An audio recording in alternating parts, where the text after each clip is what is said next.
ભરૂચ તાલુકામાં પાલેજ નગરમાં પહેલીવાર પાલેજના સોસાયટી વિસ્તારમાં બાળકો માટે સુંદર મજાનું રમતગમત તેમજ બાગનું આયોજન કરવામાં આવી રહ્યું છે।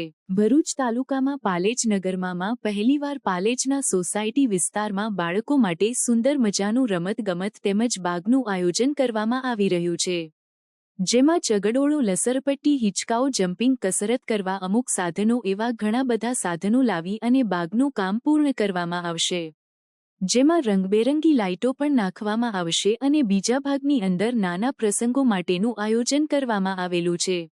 સરપંચ શબ્બીર પઠાણની એક નમ્ર અરજ છે કે આ વસ્તુ પોતાની સમજી અને વાપરવી અને કોઈપણ જાતનું નુકસાન કરવું નહીં, તેમજ દરેક નાગરિકોએ પોતાનું સમજી ભવિષ્યમાં બનનાર આ ગાર્ડનનું જતન કરવા અપીલ કરી છે।